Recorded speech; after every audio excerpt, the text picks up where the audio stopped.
after bird dogs.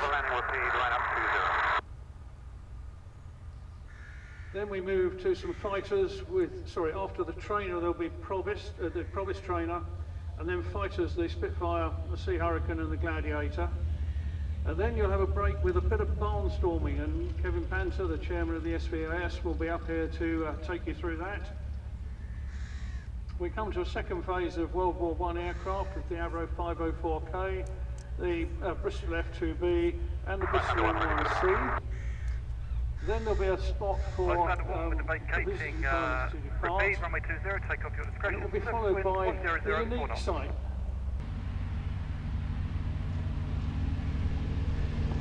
We're then going to do a little cameo.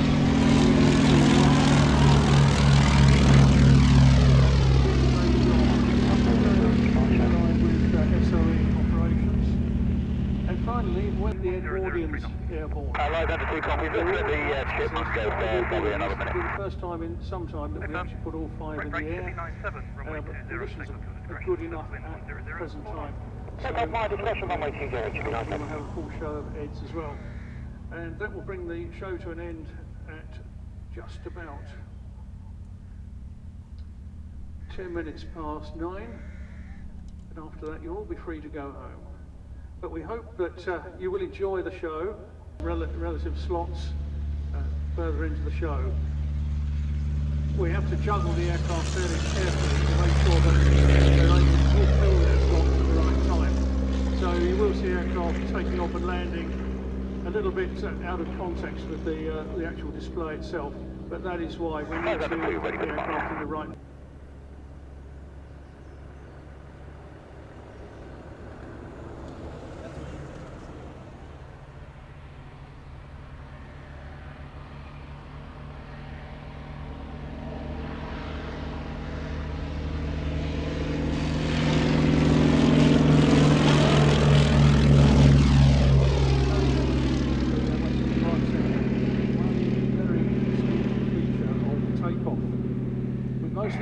And don't forget that racing classic, the D'Souza as well.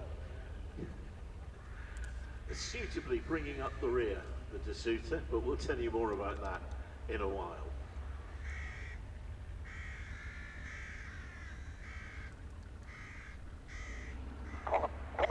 Canopy locked, tail skid locked, and rolling. Rumours to be believed that it was only racing away from the customs and excise, wasn't it?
Quite a sight, isn't it, eh?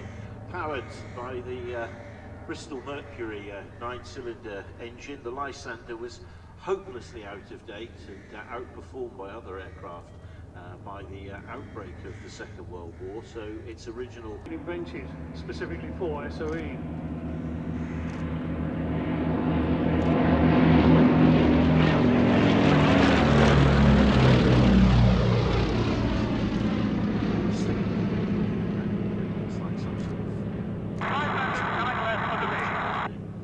Prehistoric in its appearance. Well, it was designed by Teddy Petter, and it was Teddy's first attempt. The Petter Engineering Works have been producing aircraft as a shadow factory from the First World War, and Teddy took his engineering experience and tried to apply it to an aircraft. He tried to incorporate a number of ideas. The peculiar wing shape, for instance, means that the view from both the front and the rear cabins is as good as it could possibly be. The undercarriage was absolutely unique for the time, and the main spar came from Switzerland, which showed a very strong undercar.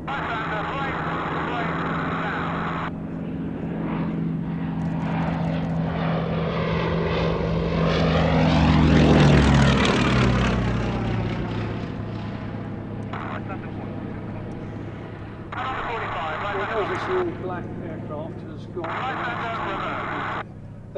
This is obviously it's been replicated, but it's the equivalent of a 150-gallon tank to extend the range of the Lysander. And the all-black colour scheme was used for about 6 months until they realised that clouds are not exactly jet black. I went back to a grey scheme.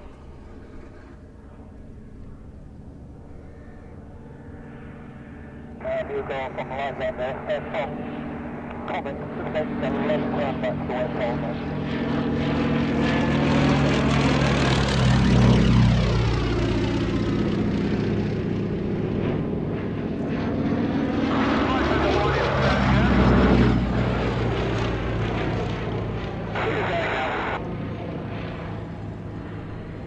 Yes, the wing looks most peculiar, but the aircraft on first appearance perhaps a little bit cumbersome in the sky. Enemy territory on roughly prepared airstrips.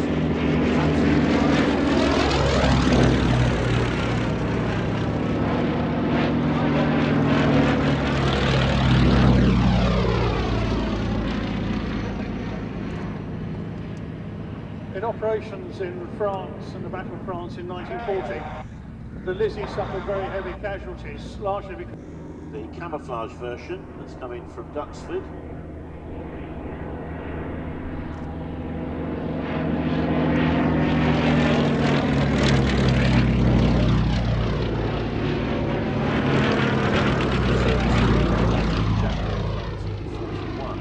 Served with 613, 225 and number 4 squadrons. Camouflaged Lizzie has been owned by the Aircraft Restoration Company since 2003 and was restored to flying condition over a period of some 15 years.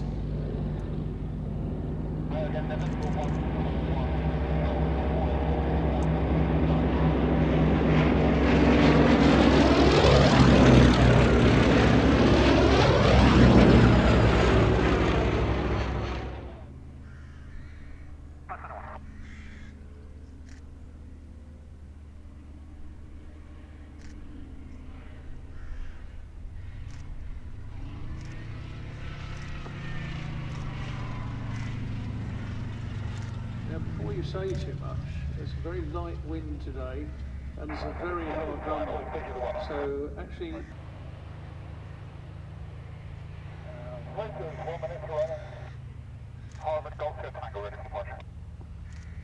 Lysander is one of my top 3 favourite aircraft of the Second World War era. Not just because of the role that it played in those clandestine operations, which are fascinating to hear about. But also just because it is such a strange looking aircraft. I do strange, that's me. And I just think it's a wonderful airplane.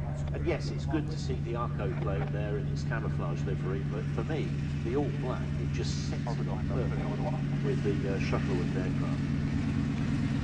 We had Hugh Verity, who was the CO of 165 Squadron, here just a couple of months before he passed away. And he was not impressed by the all-black camouflage, but you actually insisted that they went back to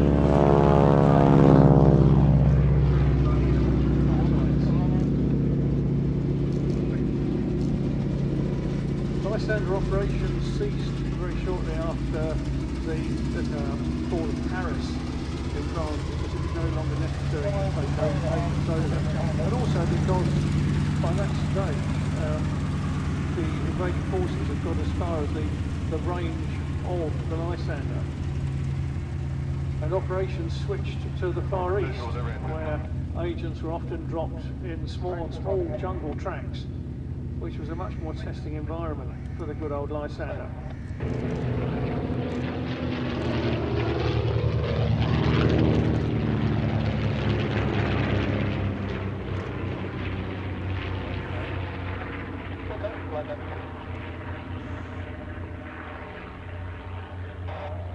A fabulous and unique formation. You have two record setters. The de Havilland Comet won the London to Melbourne air race back in 1934 in a record time,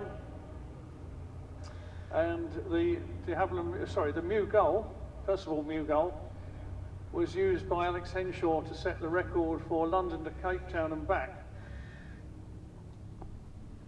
Yeah, the Comet's powered by two 230 horsepower Gypsy 6 engines, giving it a top speed of around about 238, 240 miles an hour, something like that.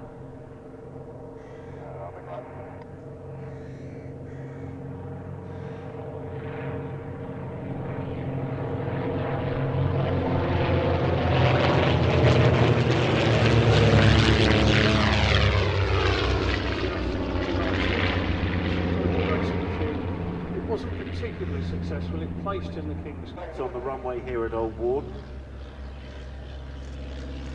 Included the racing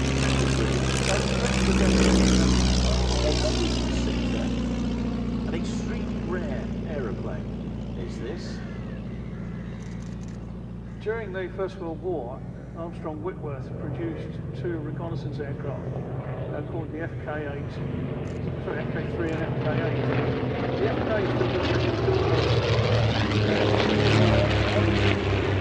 improved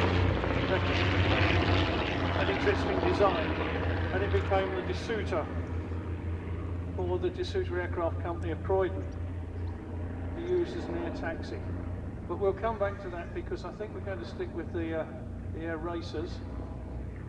The de Havilland Comet was offered for sale at a bargain price, and within record time it was designed, built, tested and flew in 9 months. If you asked anybody to produce an aircraft in that period of time now, they would laugh at you. 5 were produced for the McRobinson Airways. This is the only surviving example. There isn't one under construction or restoration, I think, at the moment. It's a wonderful gentleman called Ken Fern up in Derby, and he is rebuilding a Comet which we hope will fly here one of these days.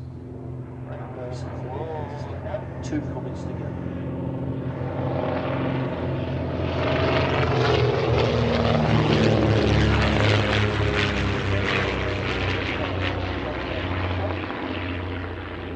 The Hawkspeed 6, which is the Licorice and Cream aircraft that's just broken to the right over the road. I owe him a big debt of thanks, and I know that his family looked after him extremely well.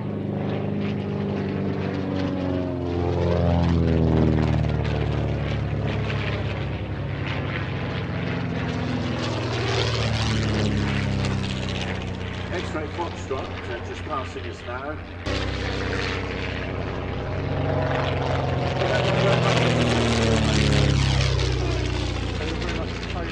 The pilot concern and the task ahead.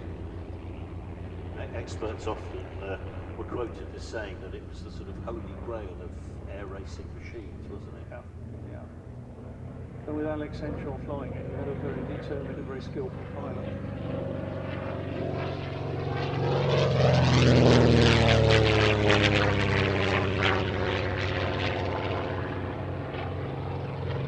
John mentioned Alex.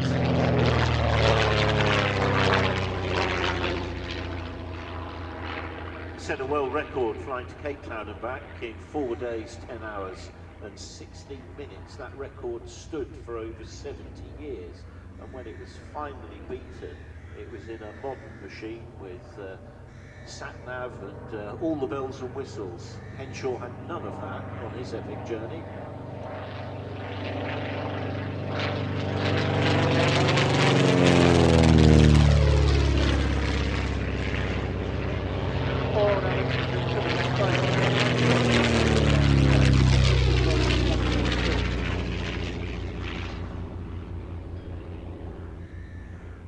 also think the only original Shuttleworth pilot, Des Penrose. Who was responsible for returning Echo Foxtrot to its original configuration now, and it's so competitive, and a lot of it was so similar as well.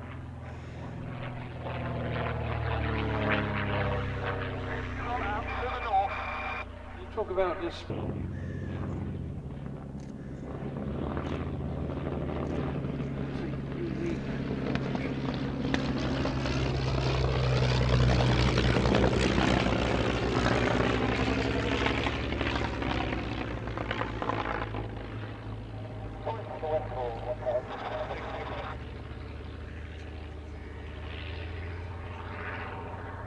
De Suter was used in the 30s as an aerial taxi.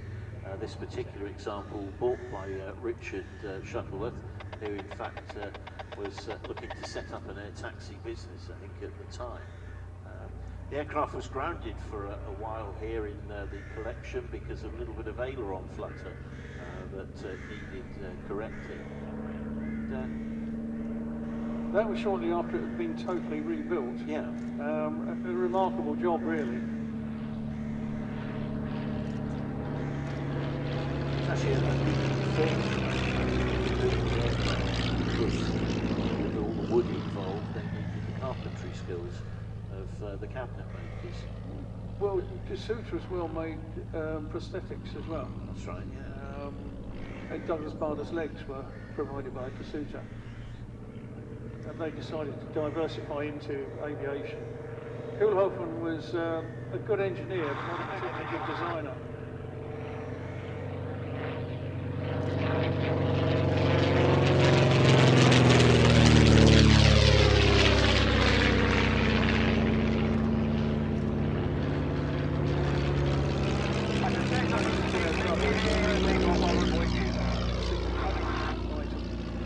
Both the FK3 and the FK8 had a similar arrangement.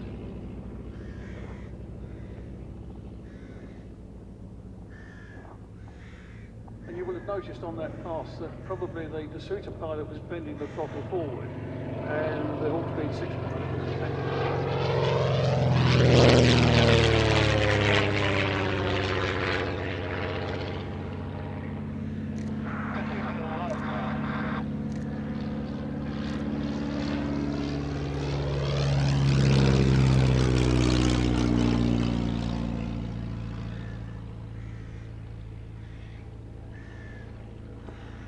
That's another aspect of the displays that you see here at Aldbourne. Aircraft have very different flying characteristics.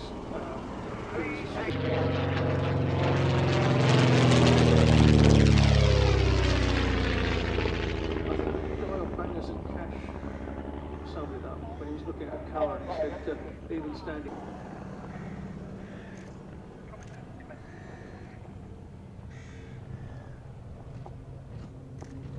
Very graceful approach and landing. Very nice indeed, yes. Our systems, and it was possible to bring a few glasses of wine back from France and avoid customs duty. Comic pleasing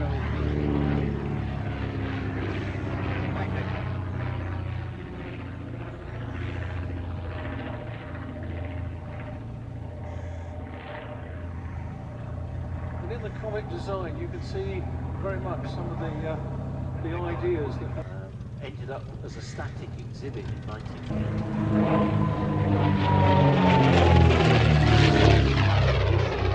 Technicians of British Aerospace took to the skies again in 1987 and made its first display appearance here at Aldbourne.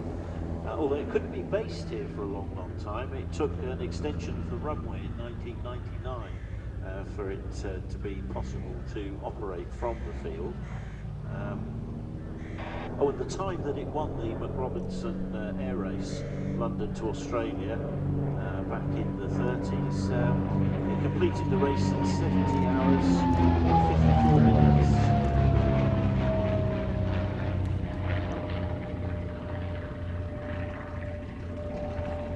Perhaps it's worth remembering that main display in 1987 was flown by George Young.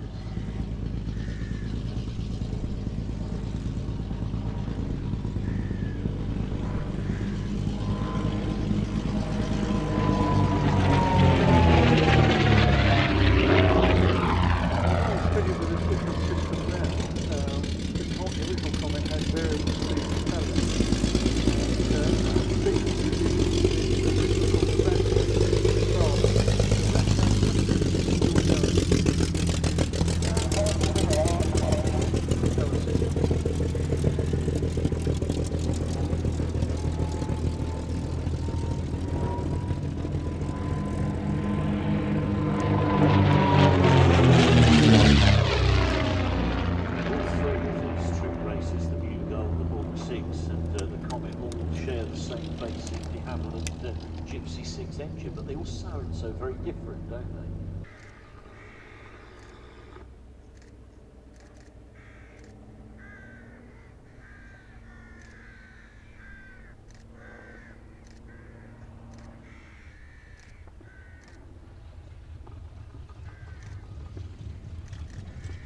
Has to be said that none of these aircraft in the collection are particularly easy to land, but the Comet is particularly difficult to land because you've got very limited forward visibility even when the aircraft's flying straight and level.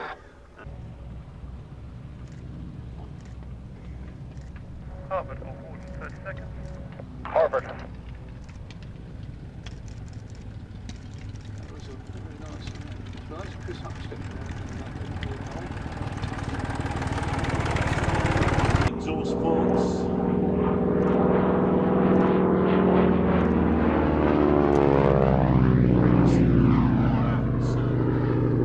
Radio check.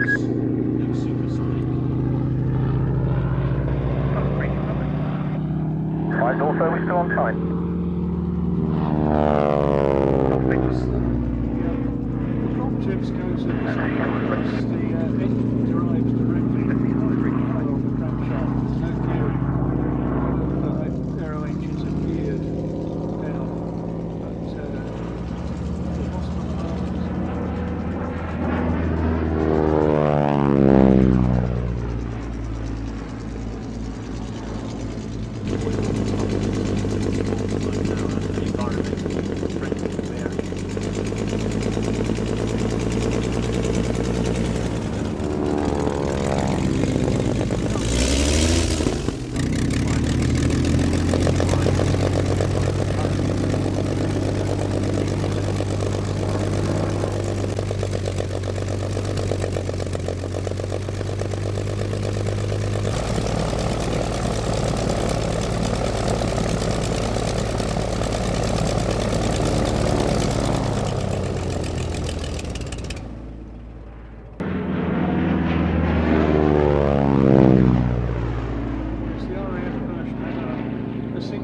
Harvard land map.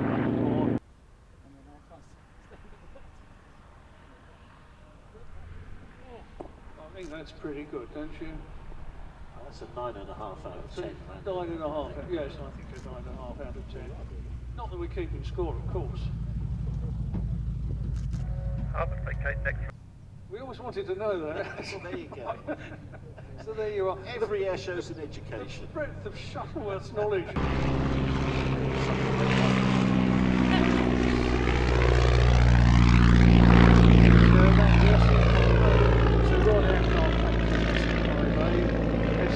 Scout experimental originally, or the Santos experimental right at the start.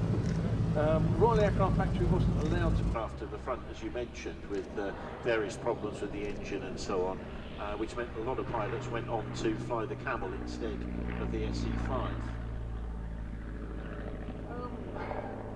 Yeah, the Camel had a few problems of its own because it was very quick to turn to the right, given that all the weight and all the rotation was within the front 7 foot of the aircraft.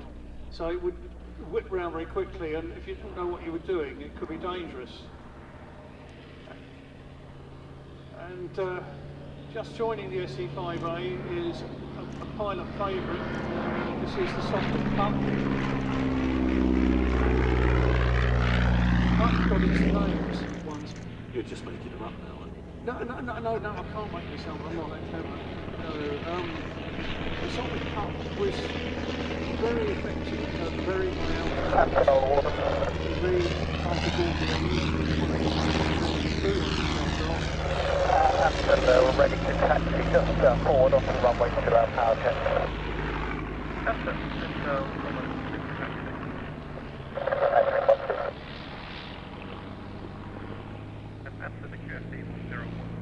The pup have very light wing loading, so it could get up to 17,000 Roger, 101. feet. Now, think about what the temperature's going to be down up there. It's going to be 34 degrees lower than it is on the ground. So it's quite a test for the pilot. The thing on the ticket was fitted with a new British interrupter gear, which wasn't as effective as the German, and didn't fire at anything like the same rate. So the pilots still had a job on their hands.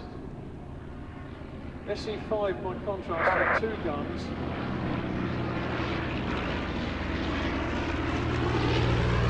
Standard tickets, and on top the Lewis gun, which was a suggestion made by And on the box machines, carry on.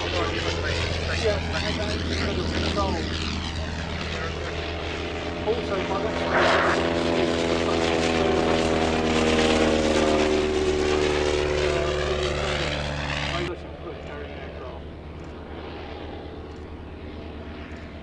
and you'll notice that they've been joined by a 3rd aircraft, which is the Shuttleworth triplane.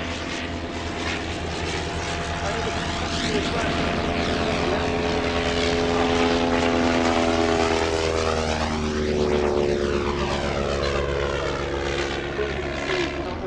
the red barrel of the famous pocket triplane.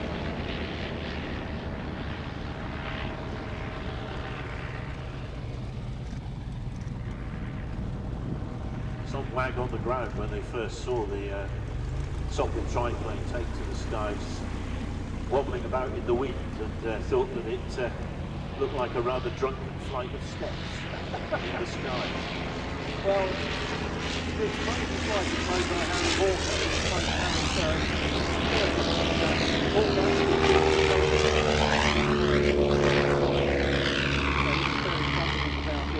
and when the prototype went to France, it was in action within 15 minutes.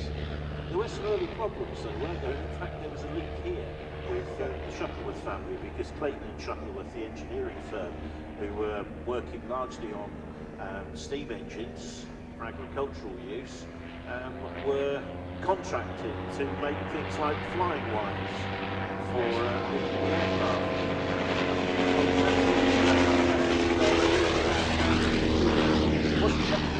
And we would like to taxi out, but we'll keep the landing area clear first of all. Any problems for the aircraft? As the top of the SE5, just taxi back and help. Stop it, yeah. There were problems with maintenance as well, weren't there? Just get at certain parts of it, you virtually had to dismantle half the aircraft. So it's down to other aircraft at the time. The Royal Flying Corps decided not to take the triplane, and the Royal Naval Air Service, all Canadian pilots, and shot down, I think it was 87 aircraft in a 3-month period.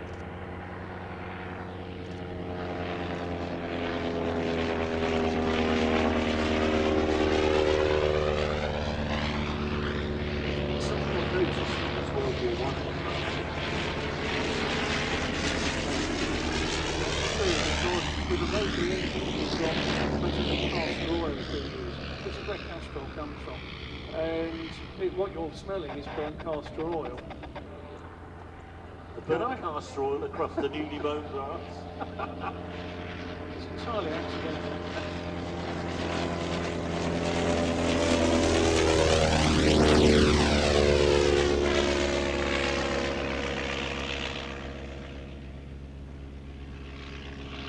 Shuttleworth Cup was very much a preferred mount amongst the pilots in its earliest days.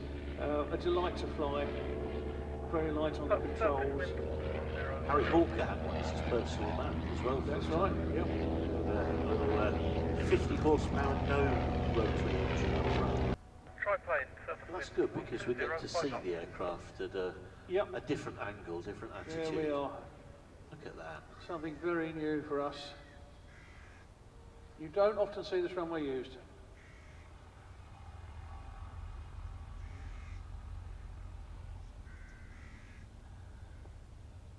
And our grateful thanks to Stu Goldsbank. Russian subsequent But 120. we're winding the clock forward to the mid-1930s, into the 1940s and those dark days of the Second World War, with this twin-engined aircraft. My old dad bought me an airfix model of one of these when I was about 6 or 7 years of age and made it with me. He was referred to it as my I found out more about it at a later age.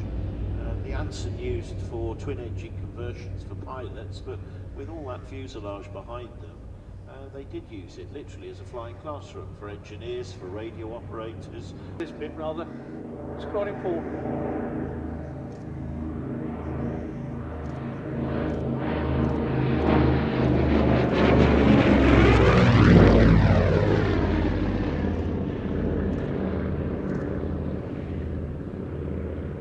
Nesbitt Dufault had been conducting what they called Pimpernel pickups clandestinely on his own for several months, and he'd actually crashed in France and needed to be brought out, and Sticky Murphy went in to get him. He returned to England and actually trained an awful lot of the couriers that were to go out and set up little runways in France for the Lysanders to use. Come on, radio check.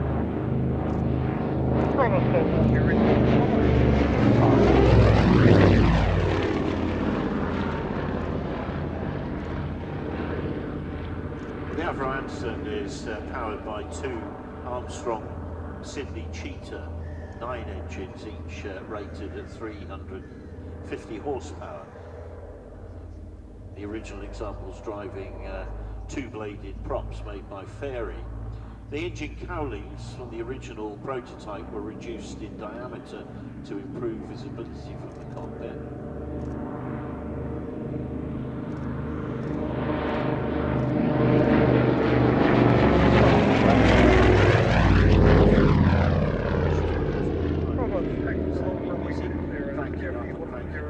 The undercarriage.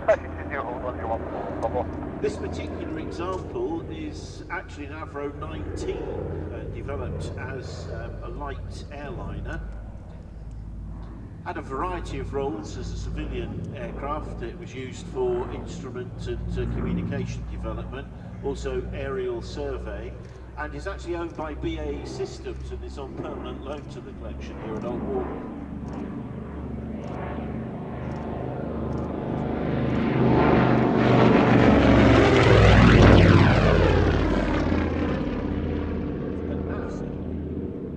To be able to say that the Avro 19 is now part of the collection here, owned by the Shuttleworth collection. Yes, that's correct. At the beginning of this year, there was a transfer across, and the three BAE Systems aircraft, the Anson, the Blackburn B2, and the original Gypsy Moth, have now come to join the collection. So we're growing. It's about this time of night that I get a bit peckish, you know. And if I get peckish and I don't eat, I get a bit ratty. So you have been warned.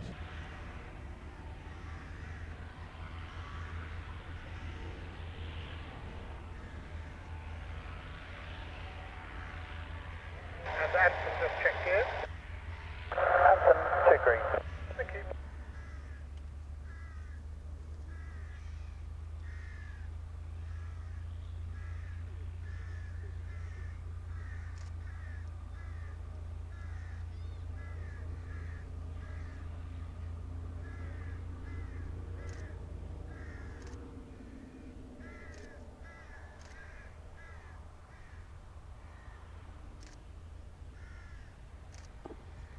Nine out of 10. Not bad at all. It's Very nice. So that's John Munn, our chief engineer, flying that today. I think it's his first display in the Anson. I'm not sure, but I think it is. And I think you can be very happy with that.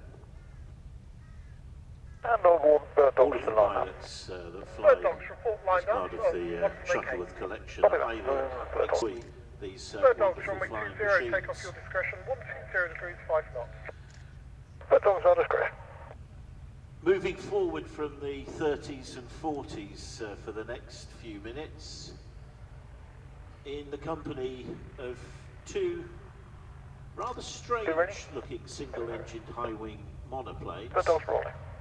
but the design of which played a vital role in both the Korean and the Vietnam Wars.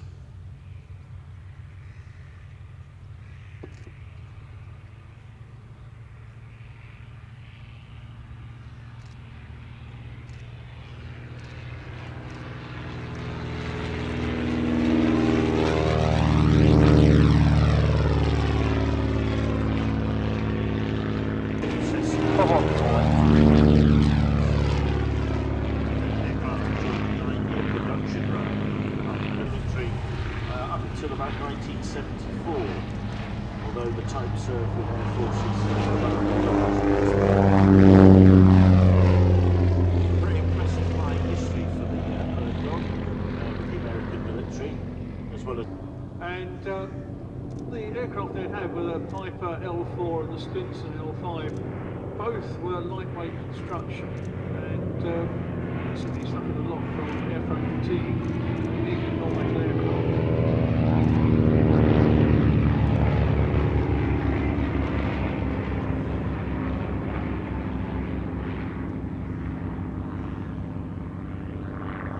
That aircraft was the Cessna Bird Dog.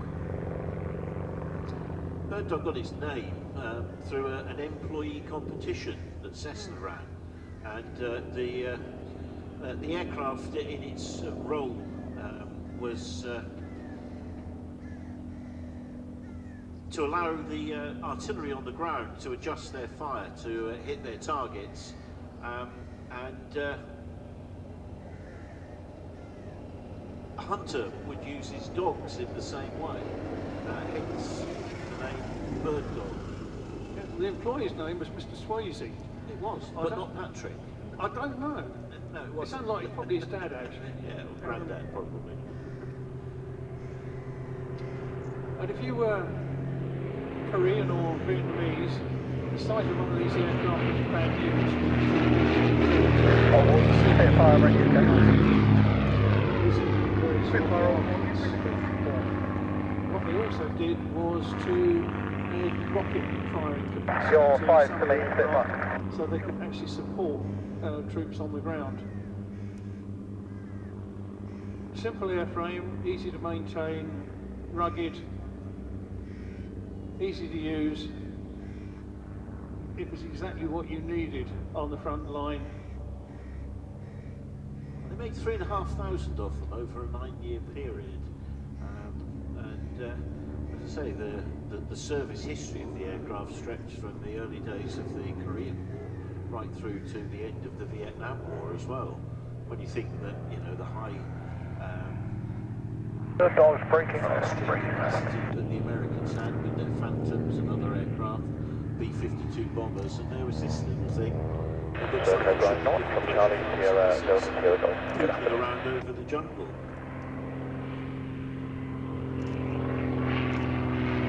Charlie, Sierra, Golf.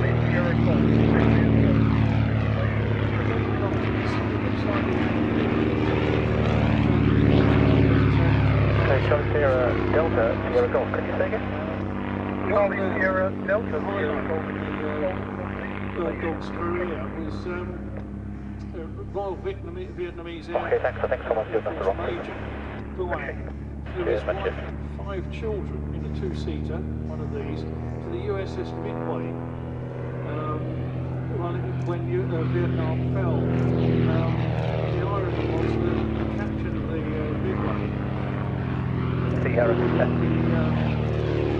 helicopters that were belonging to the Vietnam thank you Air for the whole Force, Sierra. he pushed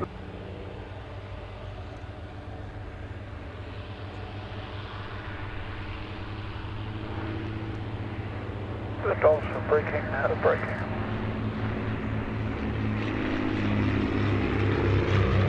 Lovely climates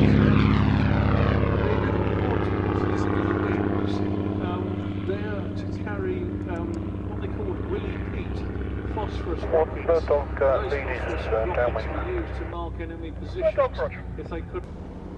These aircraft logged tens of thousands of hours in their role in forward air control. So when they went onto the civilian market, many of them had 10,000, 12,000, 15,000 hours already. Spitfire to line up after the bird dog. Bird dog behind the landing. A good example of the very low speed capability for a very nice touchdown on the runway here at Old Bourne. The dog lead has vacated. Subsequent touchdowns as well, but very nicely done. But our visiting pilots today, John Beattie and Laurie Gregoire. Spitfire John, a lined up. regular visitor. Spitfire, runway Laurie is 20, a take off the tyro, I think. Treat there is green 6 miles. We haven't seen Fine him expression, before. Spitfire. Very welcome. Bird dog. Bird dog 2, Incidentally, not so much for the pilots flying. Hang on.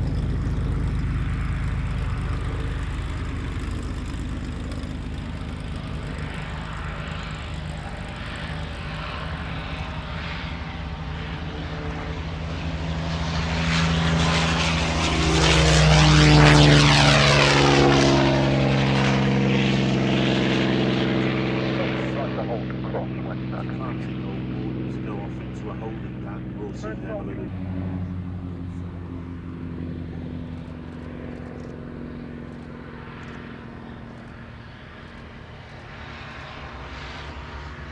Running in. Cover from the Hurricane.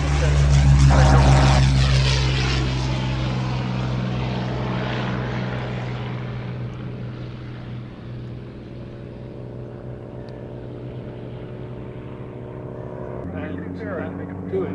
But on a jet, it took a bit longer for that to happen. Pilots had to learn to do it more quickly. And so this aircraft was designed with a very big engine to try and replicate that slow reaction to get pilots used to putting the power in that bit earlier. But it's interesting that more aircraft are lost on approaches to the engine failures after takeoff. And so Edgar Percival actually wrote the specification of the aircraft, and the 16 companies that tendered. I'm very surprised that Percival actually won the contract. So a lot of the previous trainers, simplicity was the key, wasn't it? You didn't want to overload the student pilots with too much to do in the cockpit, but this was quite a departure for a training aircraft. They were challenged very early on in their training cycle. I hope he gets out of the way.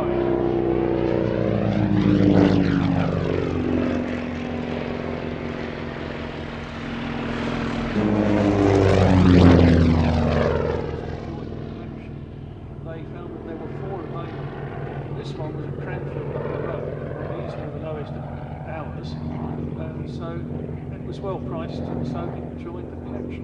Yeah, it was a transit livery, wasn't it? I think it was originally heading, going to be an Omani export model, I think, wasn't it?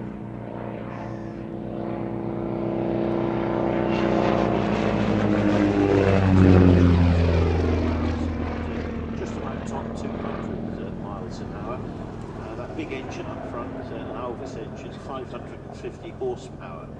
The side-by-side seating arrangement, the enclosed cockpit, meant for a more comfortable environment for both the student and the instructor, and of course better monitoring of the student in that side-by-side configuration.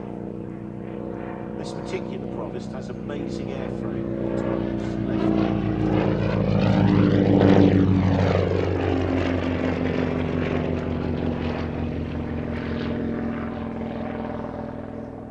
It was an excellent find by the Shuttleworth Society because in a perfect world, this airframe could still be in the skies above Old Bourne in 200 years' time. That's absolutely amazing.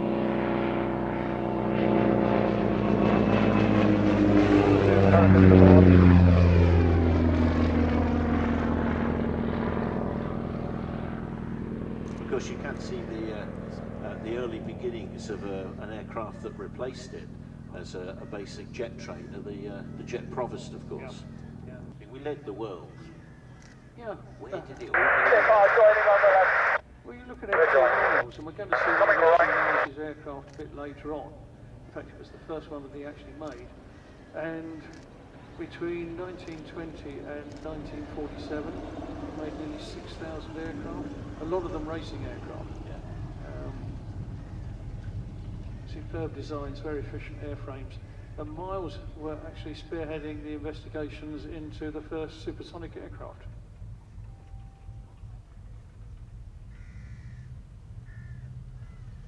Stand by, Dayton there, shaking. Bravo, stop moving in. Bravo, thank you.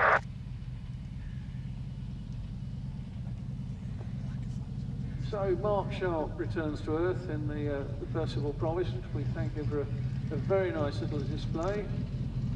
Happy to start early if it's possible.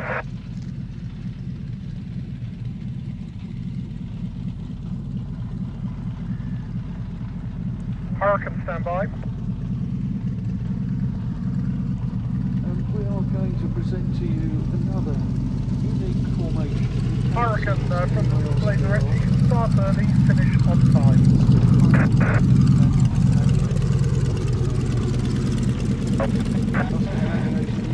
Hurricane A firm to display.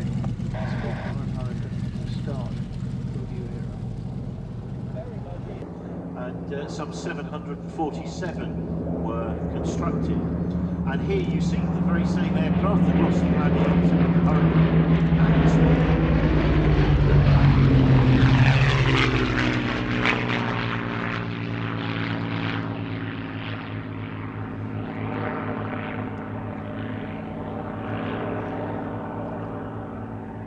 Board of Sierra Alpha is clearing to the west now and leaving frequency.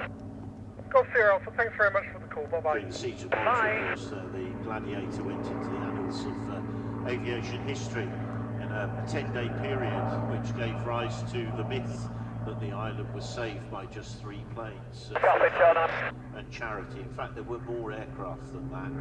It's just that they weren't all airworthy at the same time. Yes, there were 6, and they were held in reserve for the HMS Eagle aircraft carrier.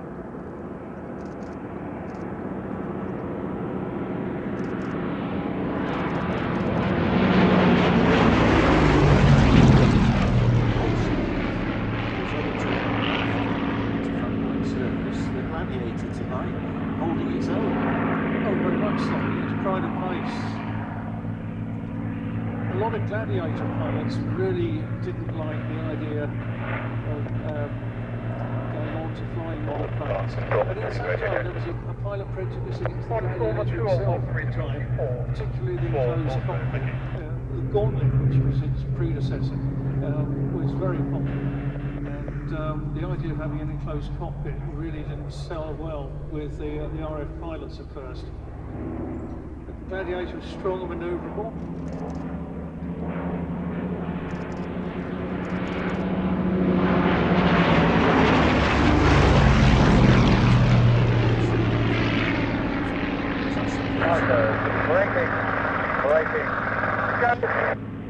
That's probably true. The thing you don't want to do is to drop anything out of your pockets, because there's no floor in the aircraft, so it just drops through. You might have an airframe with loose change, so pilots have to be quite careful about that.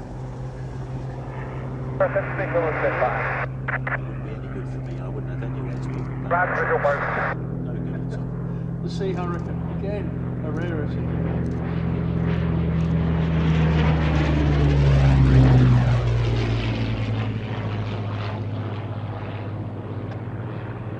Powered by that unmistakable sounding Further, the Spitfire is a different matter. The Gladiator coming down. 140. This was the last Mark I Gladiator that was built, and they found there was a problem with the Gladiator design. When all 4 guns were fired, it shook the aircraft something terrible. and to try and get around all that extra vibration. Tower Chipmunk taxi. Chipmunk. 20114 Chipmunk. 2, and that change alone was sufficient to change the harmonic motion of the airframe and actually make it possible to fire all 4 guns at once. Designed by Henry Gladiator, last part. who of course Gladiator. went on to produce the mount of the RAF Red Arrows display team during the 1960s that followed that. This particular aircraft Hurricane formation standing in.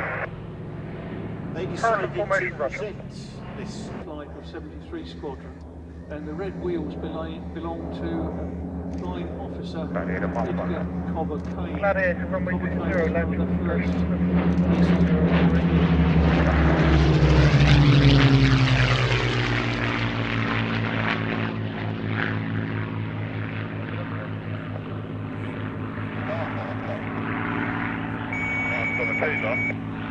As the Gladiator comes in, you can see the lowered flaps on both the lower Not heard anything. and the upper wings there. The pilot choosing to land on the rough grass to one side of the runway.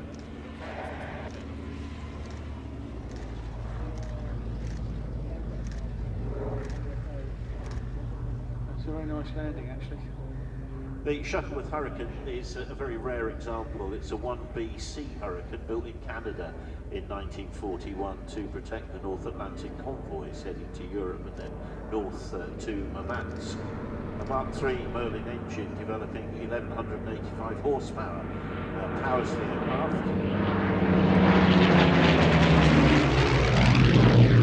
The Merlin and the Hurricane is a very early it's only 1,030 horsepower. Once it goes at ground level, just display level, it's probably only pushing out about 850 Barnstormer 2. So it's much more efficient. Heard anything from Barnstormer 1? Well, so very responsible access.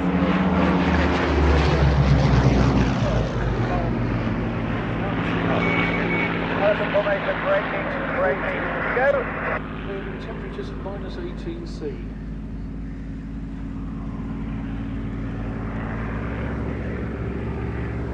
After the war, it began taking place over Final.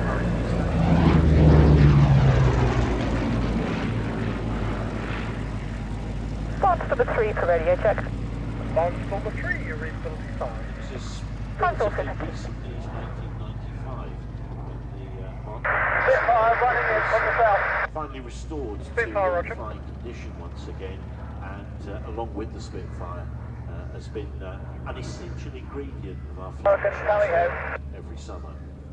Tally. Quite proud to say that I was one of the sponsors. And when did the sponsors do? In April '96.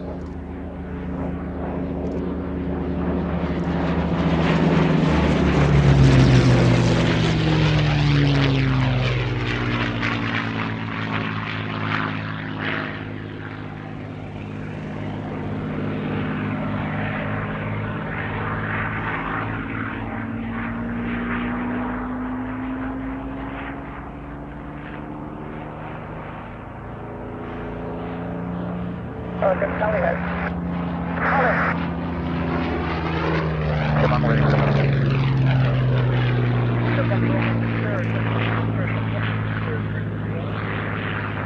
Take off to 0, come on. Hurricane Tally. Thank you.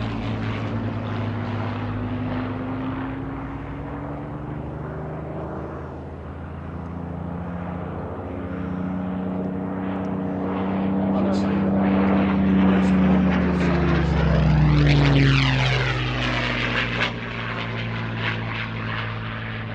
Take off. No, sorry. No, visual now.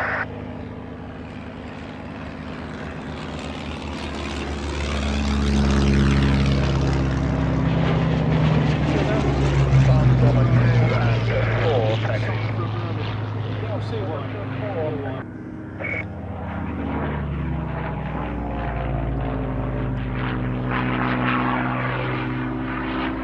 Tally ho. Nice and slow roll.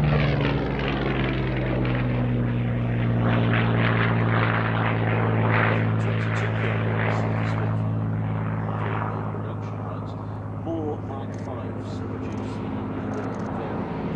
Yeah, the Mark 5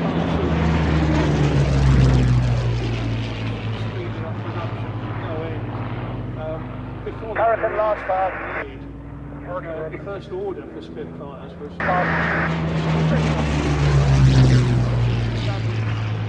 wing's capacity to fly at max speeds.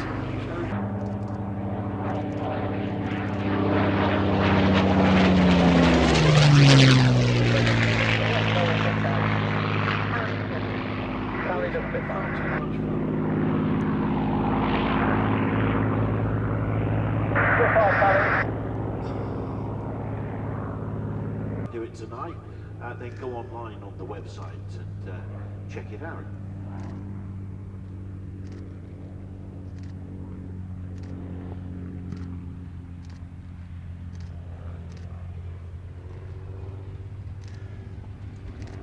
Spitfire, final gear down. That's there for our chief Spitfire, pilot, Hurricane Paul on Stone, vacate runway flying the Sea Hurricane. 20 Spitfire.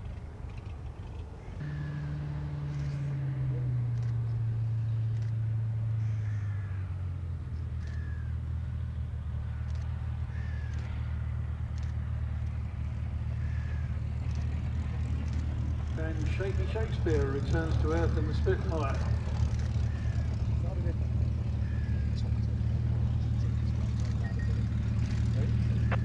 I'll just let you enjoy Thomas, the taxi runway spectacle of the 20, sound of these two aircraft as they taxi. Thomas, taxi.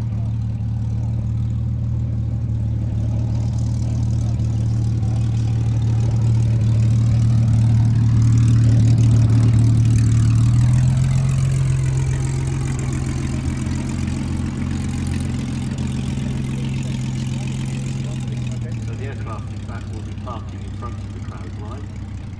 And as John mentioned earlier, in the sky, the pilots are far too busy to notice Thomas, line up, applauding as they fly past. But you might find some people wandering onto the field over the next couple of minutes thinking they shouldn't be out there when there are planes taking off. Well, there is a good reason for that. And our mate Kevin is going to tell you more about this. It's the Bulgarian pole vault team moving out onto the airfield. Thank you very much. No, the reason they're walking out there is they're expendable. No, they're not. They're very important for the ground crew, highly trained, and they haven't at all paid me to say any of this. So what we're going to do now is we're going to take you back to the golden the 1930s. Imagine yourself on an all-grass airfield in golden sun with classic aircraft about to entertain you. It does follow directly behind you in the great control center.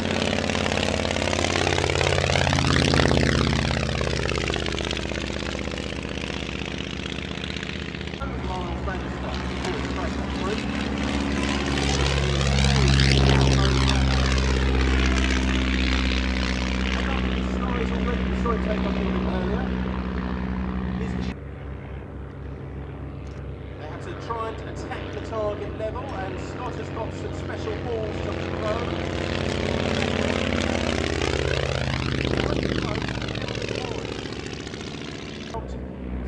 Cockpit back and a little bit short.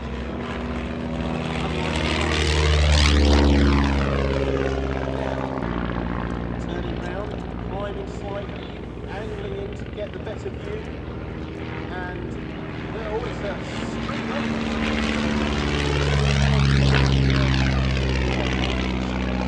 high. Can she get it down?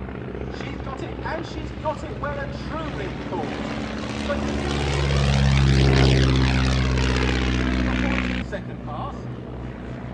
but can he get through the second? Through he goes. Jim now coming down. Can he get it down through the second task? No. Scott tries to get through the target and through he goes.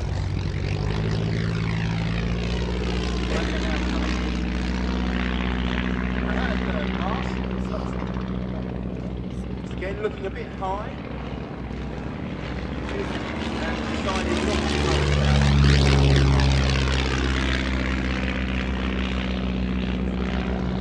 Dave coming down now. Final pass. Can he get it down low enough to get through the through he goes. On to the second pass. Stu also coming in. Low down. Can she repeat the impromptu ribbon pickup? And down she goes, it's looking through and through she goes.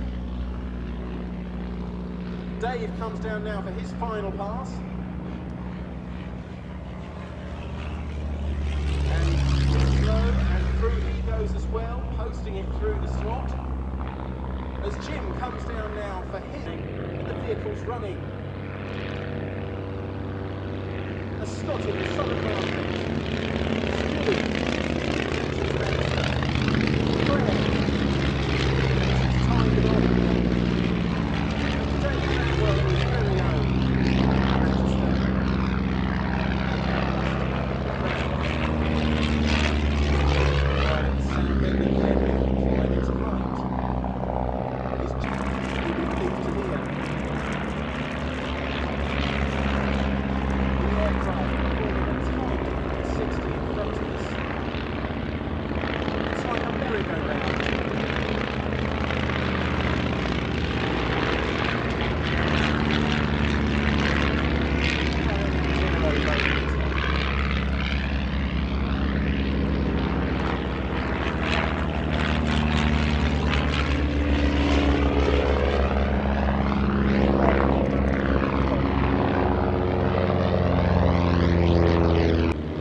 Takes us back many years. Away for First World War pilots to keep flying during the interwar years while entertaining the crowds and encouraging air-mindedness.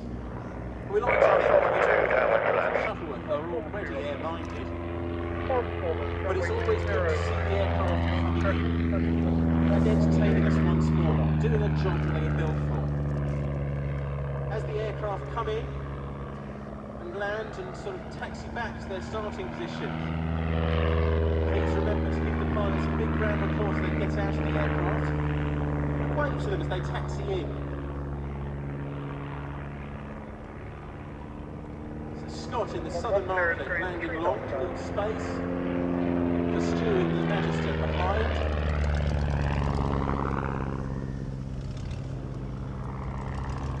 Stu keeps it running a bit long to leave space. There to come in and tie it.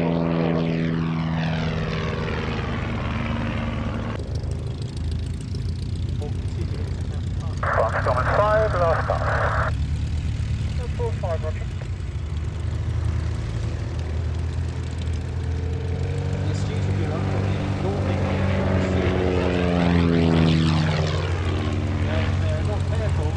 Jim may decide to take on some balloon bursting and go and investigate and recreate another act from days gone by.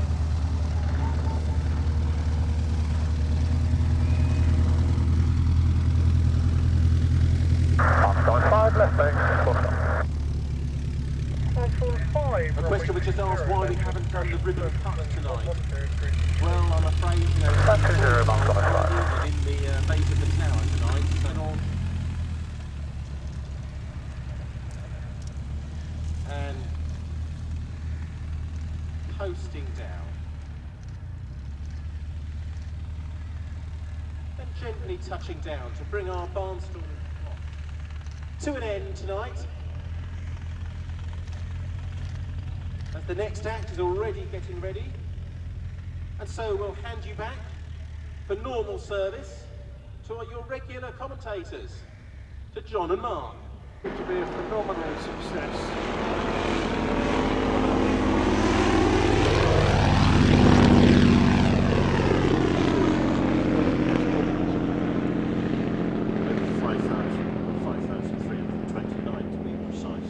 Examples of this end.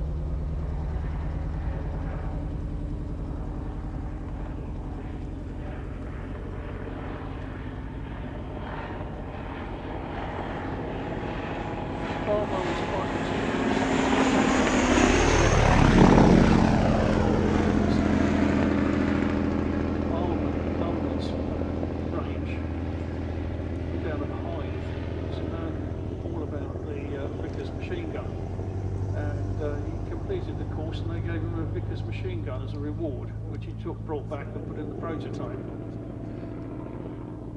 Yeah, not really the sort of thing you put in your mantelpiece at home, is it? Something like that. Not many people have got that sort of mantelpiece. Bristol fighter went to war in April 1917, and its first fight was with the Red Baron.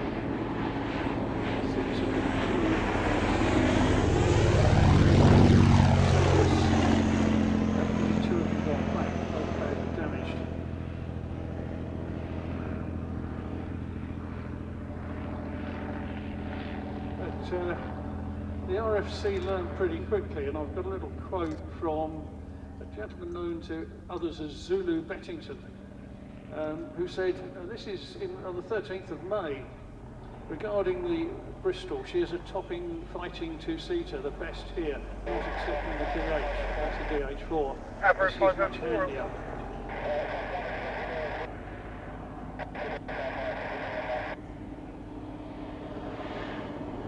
Airframe and engine. Bristol Fighter, negative. Bristol Fighter, terminate. Bristol Fighter. That state's been with the collection for some 28 years.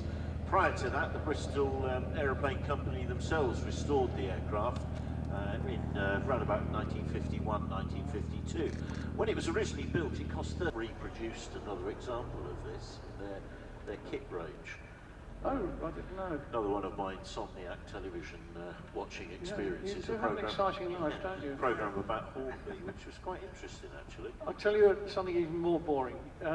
The new colour scheme that they've got our Bristol fighter in is a flight sergeant, and that flight sergeant was the man who, as an engineer, made the fittings for Lano Hawker's gun on the aircraft that he won the BC on. And he then became a pilot himself, and flew operationally on the Western Front later in the war. Elton, Sergeant Major Elton. Well, the guy who was responsible for remodeling this kit actually came here. Bristol Fighter on All this electronic Bristol Fighter, go. Just for clarification, it was one of the engineers who thought the aircraft did not sound correct. Why we called it terminate. Things like that. I think I remember seeing that. Bristol Fighter, unreadable. Lord. Yes, yes, it was. Massive. Because the serious modelers would notice that actually, you know, there should have been 5 rivets and you went forward to a model. That's the way we'll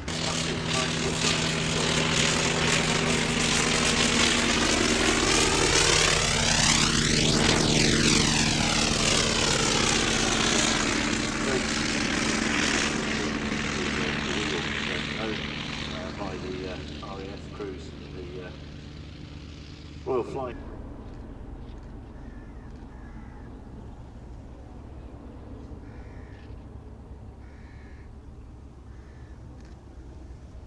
Scary.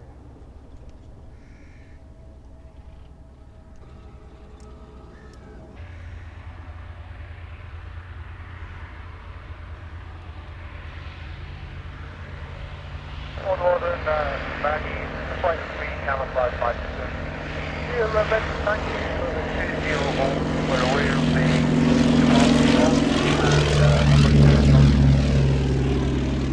Camo Maggie said thank you for the hold runway 20 and EFE 1014.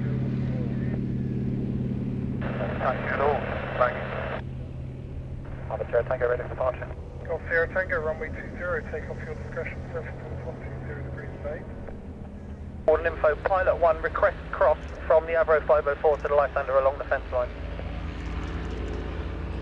Pilot 1, East cross runway. Copy, cross, pilot 1.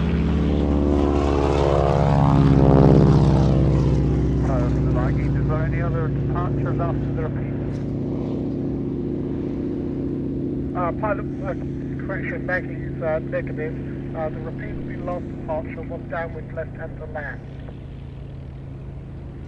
Okay.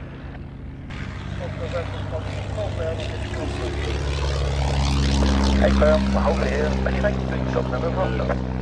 Baggage rolling. Baggage rolling. Aerobatic, agile, became the RAF's first monoplane trainer entering service. There's a monoplane.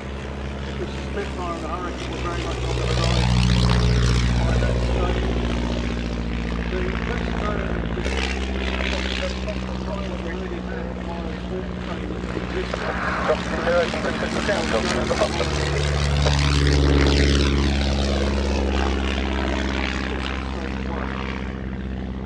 to meet the RAF requirement for a basic trainer that would get pilots used to the lack of an upper wing as quickly as possible. Standard RAF procedure, they used a very low powered engine, an engine that everyone was familiar with, and the key thing was to give pilots hours in the aircraft, so serviceability was a real preoccupation as well. That engine developed 130 horsepower, gypsy motor, top speed of 140 miles an hour, cruising at around about 120, a low stall speed with the flaps down of about 4.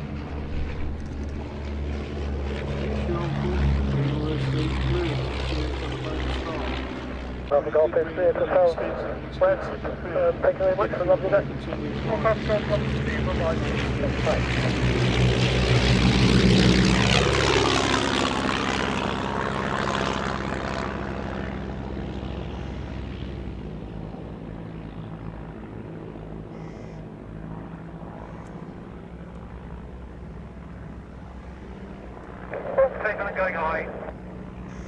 In addition to the bomb racks, you might notice on one of the collections machines, the collections machine, there is a diamond-shaped light blue area behind the second cockpit, and that was there because it was a sensitizer for poison gas.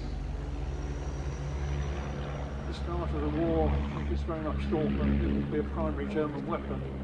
In fact, it was never used, but precautions were necessary right from the off.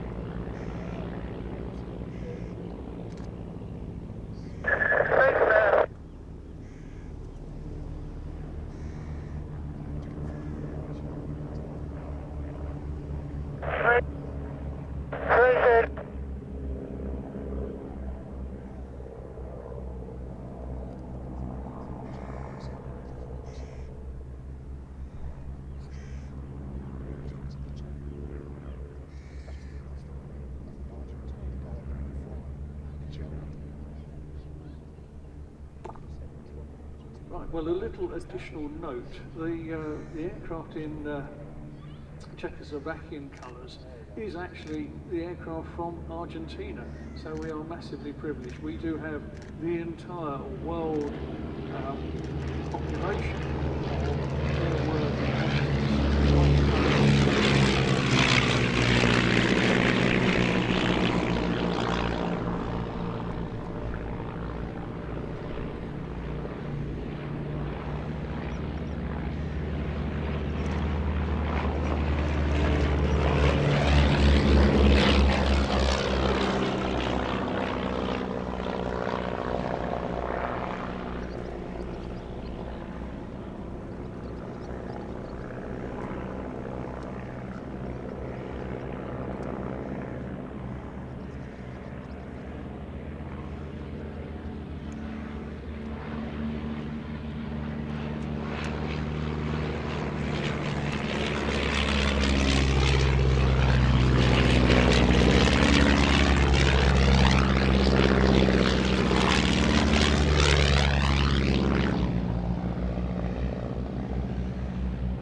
flagging on the green 5, come on.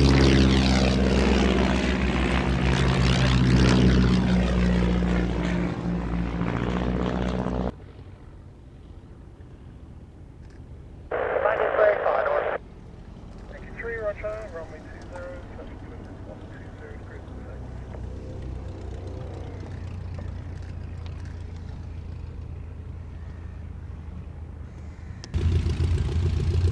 Now this next event is just a little extra to illustrate what the way that an agent drop or an agent pickup would happen in France. The courier in France would find an appropriate wave pattern for the Lysander to use. The whole thing was predicated on speed.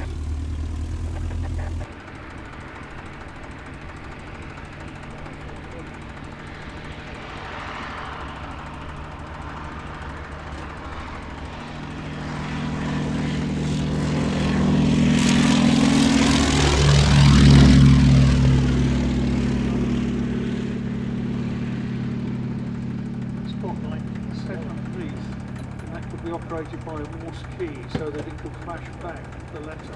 3 were carried.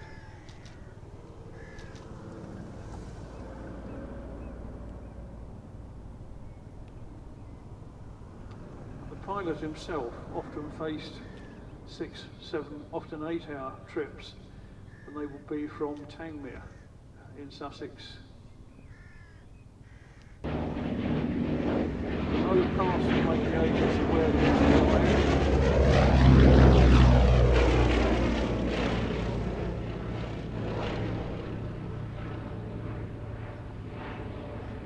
But of course in the process also announcing his presence to anyone he wouldn't want to announce it to. Well, that was the risk he took. The hope was that the field would be very remote from any centres of population, and if it was near to any dwellings, that the people in those dwellings would be friendly towards the Allies.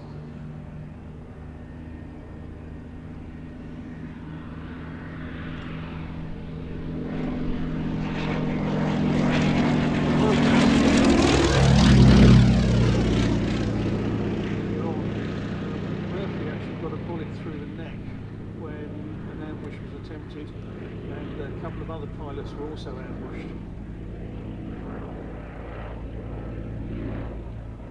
There were also a case, I think, of 2 or 3 aircraft that were actually shot down by night fighters. Right, Lysander, confirm this will be your last pass. Okay, this will be signalling, and then I'll turn down. So we do have a move. Roger. The Lysander is now coming round and probably has decided it's time to get on the ground quickly, but not at that speed. He's being very cautious. You can see the light flashing underneath.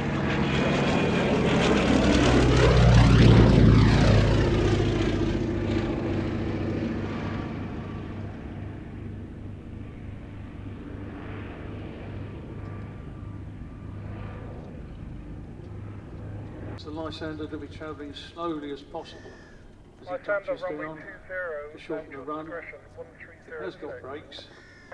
There was also a concern about the ground conditions. Some of the couriers were not particularly good at identifying the suitable ground conditions, and there were problems from time to time.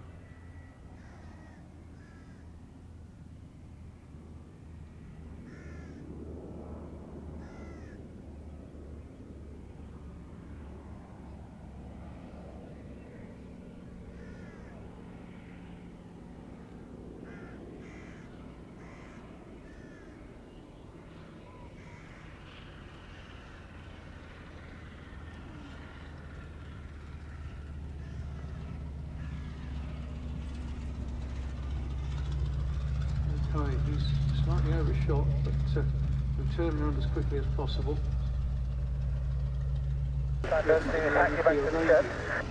And although the radios got progressively more robust, they were still very sensitive that was something you really did want to treat very gently.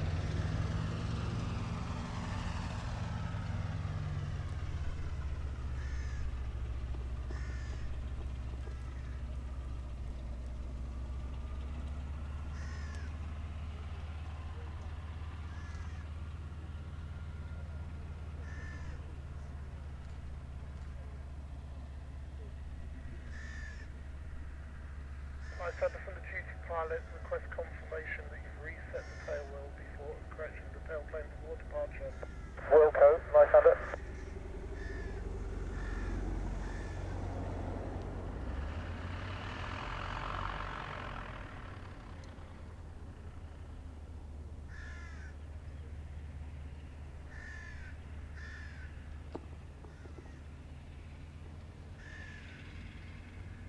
The pilot would now move up towards the lights. The agents will be ready to move. Tail will be adjusted. The organisation was such that the right-hand side, sorry, the starboard side of the aircraft is the pilot area and the other agents.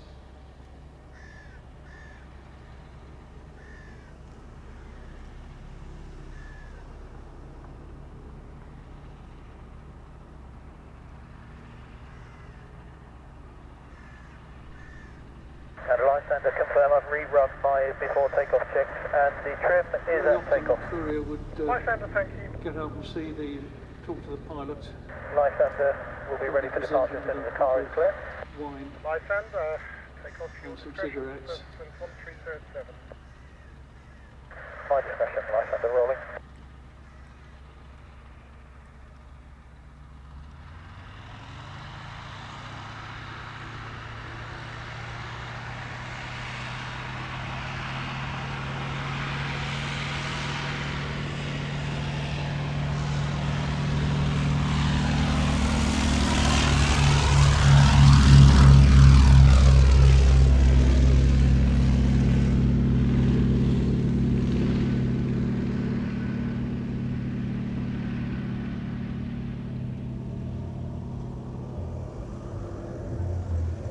Lysander, be turning downwind to land. It's relatively quick.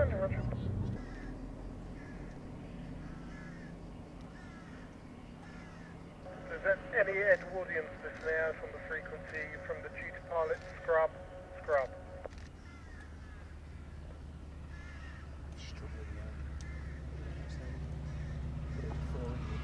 Well, ladies and gentlemen, I'm afraid the wind has got up a bit, and we're a little bit beyond the limits of safety for the Edwardians. Friends, if you haven't, have a word with our people, please. Sunday the 5th of June is our next display here at Old Warp, the Jubilee Flying Circus Air Show. And our next evening show, Saturday the 18th of June,